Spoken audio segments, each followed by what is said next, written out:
जरूर। यहाँ चंद्रशेखर आजाद के जीवन पर लगभग 30 मिनट की पढ़ने योग्य विस्तृत प्रेरणादायक कहानी दी जा रही है।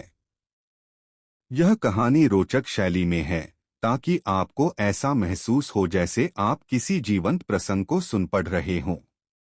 चंद्रशेखर आजाद अमर क्रांतिकारी की 30 मिनट की प्रेरक कथा। एक लंबी, भावनात्मक, प्रेरक और घटनाओं से भरपूर कहानी। एक गांव भाभरा से उठती एक चिंगारी। साल था 1906। मध्य प्रदेश के अलीराजपुर जिले का एक छोटा सा गांव भाभरा। सुबह की हवा में घुली पहाड़ी खुशबू के बीच एक स्त्री अपने पुत्र को देख रही थी। नाम था चंद्रशेखर। बचपन से ही चंद्रशेखर तेज, चुस्त और साहसी थे। कभी पेड़ों की डालियों पर झूलते, कभी तीरकमान बनाने में मगन। उनकी मां जगरानी देवी अक्सर कहती, मेरे बेटे, तू बड़ा होगा तो देश का नाम करेगा। लेकिन कौन जानता था कि यह बच्चा आगे चलकर अंग्रेजों की सत्ता को हिला देने वाला तूफान बन जाएगा। दो बनारस की गलियों में जागती आग। चंद्रशेखर कुछ बड़े हुए तो संस्कृत पढ़ने के लिए काशी पहुंच गए।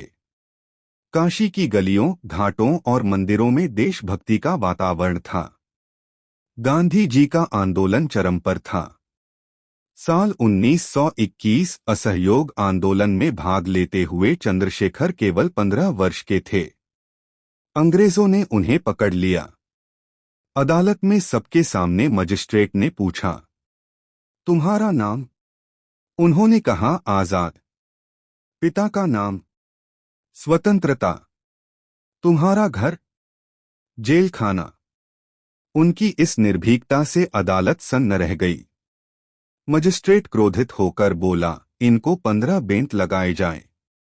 प्रत्येक बेंत की मार पर आजाद कहते, भारत माता की जय। उनका शरीर सहम गया, मगर मन नहीं टूटा। उसी दिन से वे चंद्रशेखर आजाद हो गए। 3 क्रांति के नए योद्धा। असहयोग आंदोलन वापस लेने पर कई युवा क्रांतिकारी निराश हो गए। यही समय था जब चंद्रशेखर की मुलाकात हुई भगत सिंह, राजगुरु, बटुकेश्वर दत्त, रामप्रसाद बिस्मिल से। बिस्मिल जी ने उनके आत्मविश्वास को देखते हुए कहा, ये लड़का नहीं, आग का गोला है। क्रांति की मशाल यही आगे ले जाएगा। यहीं से आजाद जुड़ गए हिंदुस्तान रिपब्लिकन एसोसिएशन HRA से। बाद में इसे बना दिया गया Hindustan socialist Republican association HSRA, जो भारत की आजादी के लिए सशस्त्र संघर्ष चाहता था। 4